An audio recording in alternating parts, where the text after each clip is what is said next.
itu di dalam konstelasi ahli-ahli bom dunia, itu Mas Amrozi, Imam Samudra itu tingkatnya koruptor apa pengutil apa yang di tengah-tengah. Nah, Anda hampir semua mengatakan tingkatnya pengutil. Jadi betapa dahsyatnya kekuatan umat Islam. Ngutilnya saja itu, ngutilnya tok itu bisa menghancurkan sebuah gedung besar yang dihuni oleh 200 orang pada waktu itu.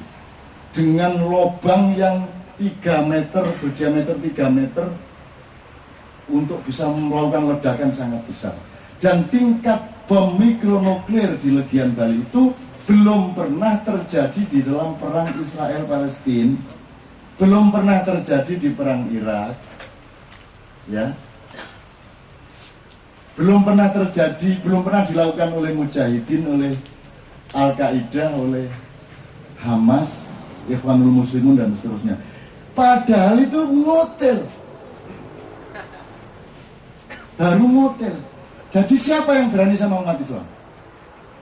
Mutilet tok sak umum begini. Berarti kemampuan kita kalau sudah sampai tingkat nyopet itu kan sudah 1000 orang habis satu kali ledakan. Jadi hancur lebur lah musuhnya umat Islam. Gitu loh Mas, ngerti maksud saya logikanya. Jadi Amrozi teroris atau bukan?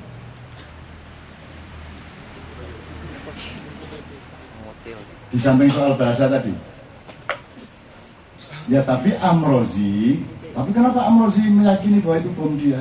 Loh, dia kan mau dihukum mati, dia harus punya keyakinan. Dia harus menutupi lubang di hatinya. Dan yang dipakai untuk menutupi itu kan kata jihad sama syahid. Kan begitu. Kalau enggak, masa dia mati tanpa keyakinan, mati tanpa kebanggaan? Ya pasti dong dia akan mengatakan, saya jihad, saya syahid. Gitu. Bahasa jelasnya, yang meledak di Legian itu bomnya Amrozi apa bukan? Bukan. Sebab kalau itu bomnya Amrozi, bayangkan Abu Bakar Basir kemampuan bomnya.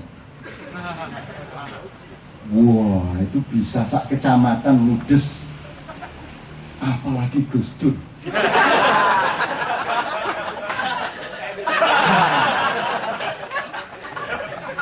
Betul nggak Mas? Jadi teman-teman sekalian, mohon Anda tidak usah terlibat secara tidak objektif dan tidak berilmu untuk mengutuk dia itu teroris ataupun pahlawan. Kita belajar dulu saja. Itu ya teman-teman sekalian, kita belajar. Itu kan ceritanya, itu pada tahun 2002, itu Abu Bakar Basir mau ditangkap, Amerika memaksa Megawati untuk menangkap Abu Bakar Basir, Megawati tidak mau. Itu 3 minggu sebelum bom Bali. Karena Megawati tidak mau, maka diancam kalau gitu kamu akan menemukan perkara yang sangat besar. Gitu loh. Dan eman-eman ngebom sekali mestinya kurbannya harus banyak. Banyak itu maksudnya bukan hanya menghukum Indonesia, di mana Bali itu adalah sumber devisa yang sangat tinggi dan itu lambang damai, kan begitu kan? Lambang kelembutan, keindahan, tapi dikasih bom menjadi hancur lebur apa yang sudah dibangun berpuluh-puluh tahun. Tapi wong di sana banyak turis, mending sekalian kita gangguin si Australia supaya setelah itu Perdana Menteri Australia taat sama kita, kan gitu kan? Jadi yang dikenain harus kafe yang isinya orang Australia. Kalau isinya orang Indonesia, untuk apa Wong? Cukup ada bom tok aja sudah Indonesia akan taat. Maka bisa ambil satu negara yang lain yang bisa dijadikan dandingnya di Asia Tenggara, yaitu Australia. Maka yang diambil adalah loh, kalau gitu Amrozi ngebom apa tidak? Bikin bom atau tidak di Legian? Bikin. Cuman bomnya meledak tidak karena dia meledak, Karena beberapa menit sebelum bomnya diledakkan, ada bom yang jauh lebih besar yang meledak, sehingga bomnya Amrozi ikut meledak. Begitu.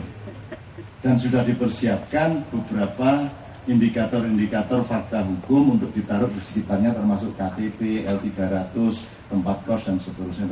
Itu ada dua skenario. Bisa sejak awal memang ada seseorang yang menyamar untuk menemani Amrozi dan merencanakan pembunuhan Bali, atau disidik saja, diselidiki saja rencana-rencana Amrozi Imam Samudra dengan laptopnya itu bagaimana. Ketika diketahui persis jam berapa, tanggal berapa, di mana, maka dibikinkan bom yang diledakkan beberapa menit sebelum bomnya Amrozi meledak. Gitu. Sehingga semua itu adalah adegan drama. Dan adegan drama terakhir adalah hari-hari kemarin ini, dan itu semua ada biayanya sejak awal, termasuk undang-undang anti terorisme. Itu semua adalah proyek internasional yang biayanya didrop dari luar.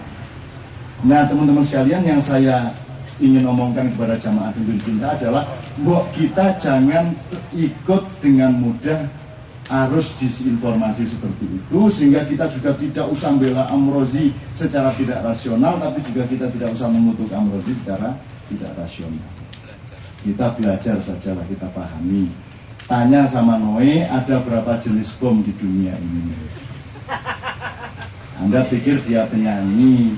Dia penyanyi itu sekedar ya supaya nanti kalau kawin tidak terlalu ganggu bapaknya kan gitu. Tapi utamanya bukan soal itu, karena dia melakukan pamer. Oke, terakhir sekali teman sekalian. Mudah-mudahan nanti semua yang saya bicarakan terangkum di sini. Jadi ini ada Tuhan di sini ya. Terus ada Anda di sini.